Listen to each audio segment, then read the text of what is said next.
Hello everyone, मैं आ चुका हूँ अपनी एक नई वीडियो लेके जो कि है इंडियन ज्योग्राफी के टॉप 20 इंपॉर्टेंट क्वेश्चंस जो कि आने वाले एसएससी, दिल्ली पुलिस, रेलवे या एनटीपीसी डी ग्रुप के एग्जाम्स के लिए बहुत ही इंपॉर्टेंट हैं।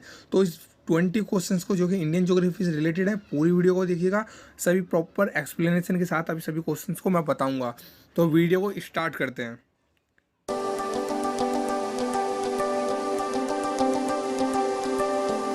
तो वीडियो को शुरू करते हैं आज के पहले क्वेश्चन के साथ। तो पहला क्वेश्चन है, the highest peak of eastern Ghat of India is, यानी भारत के पूर्वी घाट की सबसे ऊंची चोटी कौन सी है।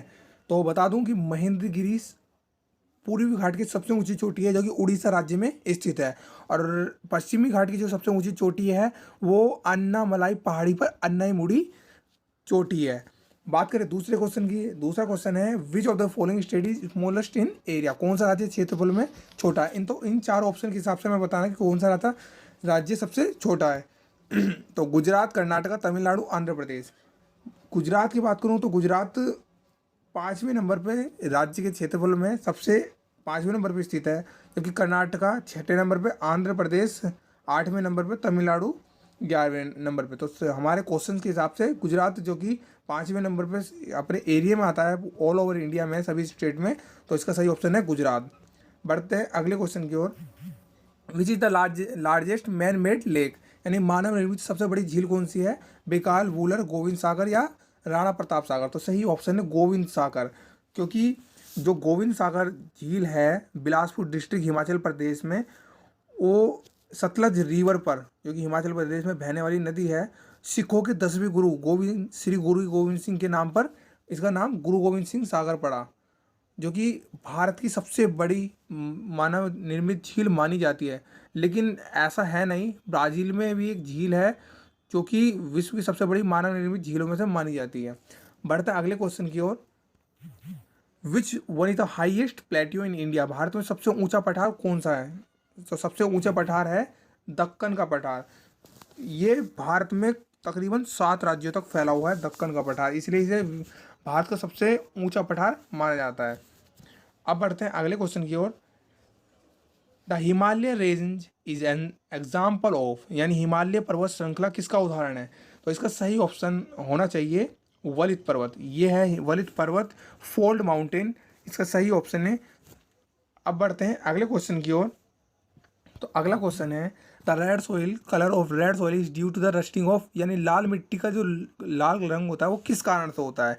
नाइट्रोजन, सल्फर, लोहा या तांबा। तो इसका सही ऑप्शन है सी, आयरन। आयरन के कारण ही जो लाल मिट्टी है उसका रेड कलर होता है। और लाल मिट्टी में कुछ और भी एलिमेंट्स होते हैं, जैसे लोहा, एल्युमिनियम और चूना जो होता है अधिक मात्रा में मिला होता है। और ये खासकर बाजरे की फसल के लिए काफ़ी अच्छी पैदावार में होता है। और ये यूपी में कि जो बुंदेलखंड का पठार है वहाँ से लेकर दक्षिण के प्रायद्वीपीय पठार, जो कि नीचे वाला पूरा एरिया है, इस एरिया में फैला हुआ है। अब बढ़ते हैं अगले क्वेश्चन की। गाइस, ये जितने भी क्वेश्चंस हैं ये क्वेश्चंस मैंने प्रीवियस ईयर्स जो कि दिल्ली पुलिस के हैं और एसएससी के हैं उनमें से लिए हैं, और काफ़ी इंपॉर्टेंट क्वेश्चन हैं जो कि मेरा खुद का पर्सनल एक्सपीरियंस जो मैं आपको शेयर कर रहा हूँ। अगला कि भारत की कौन सी नदी रिफ्ट घाटी में बहती है। तो ताप्ती, नर्मदा, कृष्णा या कावेरी। तो इसका सही ऑप्शन है नर्मदा, जो कि हमारा बी ऑप्शन है। नर्मदा के अलावा काफ़ी नदी हैं, जैसे नर्मदा, दामोदर, कोसी, चंबल, सोन, ये सभी नदी रिफ्ट घाटी में ही बहती हैं। अगला क्वेश्चन था, longest river of peninsular India, यानी प्रायद्वीपीय भारत की सबसे लंबी नदी कौन सी है। तो कावेरी, नर्मदा, गोदावरी, कृष्णा। तो सही ऑप्शन है गोदावरी। गोदावरी जो नदी है इसे दक्षिण गंगा या वृद्ध गंगा कह के भी कहते हैं, क्योंकि ये प्रायद्वीपीय भारत की सबसे लंबी नदी है। और ये जो नदी है महाराष्ट्र राज्य में बहती है, तकरीबन 1465 किलोमीटर इसकी लंबाई है। अगला क्वेश्चन है, कंचनजंगा स्थित है, यानी कंचनजंगा इज सिचुएटेड नेपाल, हिमाचल प्रदेश, सिक्किम या पश्चिम बंगाल। तो इसका सही ऑप्शन है हिमाचल। हिमाचल में स्थित कंचनजंगा स्थित है हिमाचल प्रदेश में। और इसे विश्व की सबसे तीसरी ऊंची पर्वत चोटी भी कहा जाता है, जो कि नेपाल सीमा पर स्थित है। याद रखिएगा, विश्व की सबसे ऊंची तीसरी चोटी भी से कहा जाता है कंचनजंगा को, और ये नेपाल की सीमा पर स्थित है। बढ़ते हैं अगले क्वेश्चन की ओर।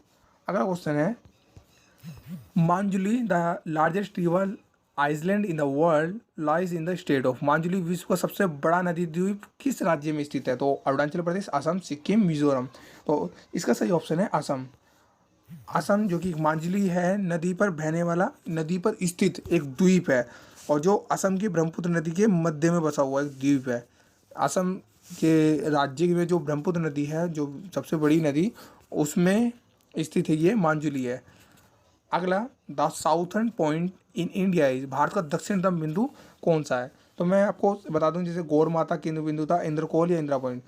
भारतीय की चारों दिशाओं की बात करूं तो जो उत्तरी पॉइंट है उसे कहते हैं इंदिरा कोल, जो कि हमारा सी ऑप्शन है।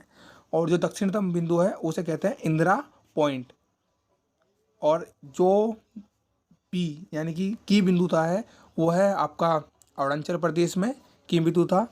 और ए है गौर माता, जो कि गुजरात में है। अगले क्वेश्चन की ओर बढ़ते हैं। Guwahati is situated in which bank of river, यानी गुवाहाटी किस नदी के किनारे स्थित है? तो ऑप्शन है तिस्ता, ब्रह्मपुत्र, हुगली या सोन। तो इसका सही ऑप्शन है जो कि ब्रह्मपुत्र नदी, बी ऑप्शन। जो गुवाहाटी है वो ब्रह्मपुत्र नदी के किनारे बसा हुआ है, जो कि पूर्वोत्तर भारत का एक काफ़ी मुख्य शहर माना जाता है, असम की राजधानी गुवाहाटी। अब बढ़ते हैं आगे। Surat is situated in which bank of river, यानी सूरत किस नदी के किनारे है? ताप्ती, महानदी, भीमा या गोदावरी। तो इसका सही ऑप्शन होना चाहिए वो है तापी, यानी ये ताप्ती, ए ऑप्शन इसका सही है। सूरत जो है वो तापी नदी के किनारे बसा हुआ एक बहुत ही प्रमुख शहर है। ये कपड़ा उद्योग या डायमंड कटिंग, जो डायमंड कटिंग होती है उसके लिए काफ़ी फेमस है।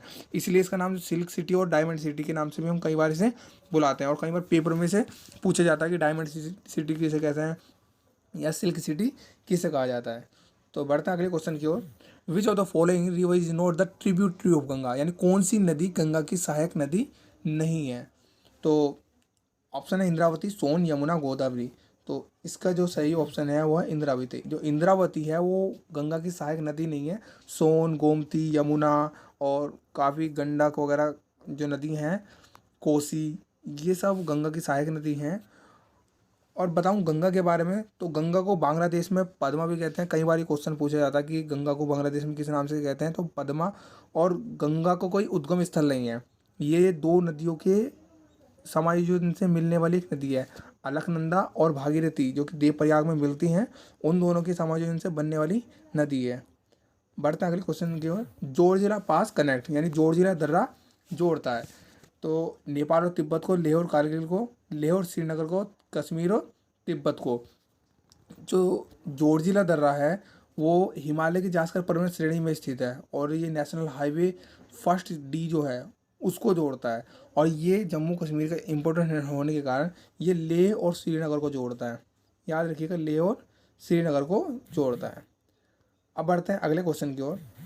In which state in the Guru Shikhar peak located, यानी गुरु शिखर चोटी कहाँ पर स्थित है?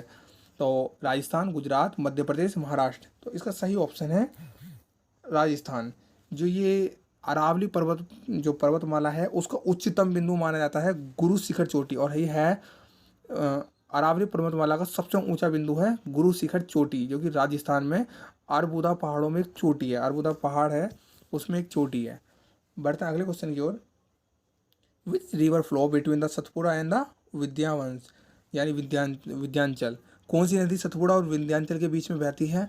तो इसका सही ऑप्शन है नर्मदा नदी, यानी हमारा डी ऑप्शन। जो नर्मदा नदी है वो सतपुड़ा और विंध्याचल के बीच में बहती है, और ये मध्य प्रदेश और गुजरात राज्य में, दो राज्यों में बहने वाली नदी है। नर्मदा के बारे में क्वेश्चन काफ़ी और उठता है कि ये कहाँ से निकलती है। तो ये मेघालय पर्वत के अमरकंटक शिखर से इसकी जो उत्पत्ति हुई है, मेघालय पर्वत के अमरकंटक से हुई है। इसी वजह कारण इसे मध्य प्रदेश की जीवन रेखा भी कह के बुलाते हैं। क्या कहते हैं? मध्य प्रदेश की जीवन रेखा। अगला question. How many state through which in the tropic of cancer passes, यानी कर्क रेखा भारत के कितने राज्यों से होकर गुजरती है? 14, 10, 12 या 8? तो इसका सही ऑप्शन है 8। जो कर्क रेखा है, ट्रॉपिक ऑफ कैंसर, वो भारत के 8 राज्यों से होकर गुजरती है, जो कि पश्चिम से लेके पूरब की ओर निकलती है, जिसमें से गुजरात, राजस्थान, मध्य प्रदेश, छत्तीसगढ़, झारखंड और पश्चिम बंगाल, त्रिपुरा, मिजोरम, यह वो 8 राज्य हैं जिनसे ये होकर गुजरती है। अगला क्वेश्चन। भारत और चीन के बीच में कौन सा अंतर्राष्ट्रीय बॉर्डर है? डूरन रेखा, रेडक्लिफ, मैकमोहन रेखा या शून्य रेखा। तो भारत और चीन के बीच में जो है वो है मैकमोहन रेखा। मैं सभी के बारे में बता दूं, डूरन जो रेखा है ये इंडिया और अफगानिस्तान के बीच में है। रेड क्लिफ जो है वो भारत और पाकिस्तान के बीच में है। मैकमोहन जो रेखा है वो भारत और चीन के बीच में है। जबकि शून्य रेखा जो कि जिसे हम जीरो लाइन कहते हैं, ये बांग्लादेश और त्रिपुरा राज्य, ये हमारे भारत के जो राज्य है उनके बीच में है। तो अगला है, in which state Silent Valley is situated, यानी शांत घाटी किस राज्य में स्थित है। ये क्वेश्चन कई बार क्वेश्चन में मैंने देखा है। तो लास्ट ईयर भी जो एसएससी जीडी का एग्ज़ाम हुआ था उसके अंदर था। तो क्वेश्चन है एक केरला, तमिलनाडु, पंजाब, असम। तो इसका सही ऑप्शन है केरला। जो भारत की जो केरला राज्य है उसमें नीलगिरी पर्वत में स्थित ये शांत घाटी है, साइलेंट वैली स्थित है। तो आज ही टॉप क्वेश्चंस हो गए हैं। तो जिन लोगों ने अभी तक हमारे चैनल को सब्सक्राइब नहीं करा और वीडियो को लाइक नहीं करा है, वो सभी इसको सब्सक्राइब और लाइक ज़रूर करें। अगर वीडियो अच्छी लगी तो कमेंट बॉक्स में हमें लिख के ज़रूर बताएं। Thank you.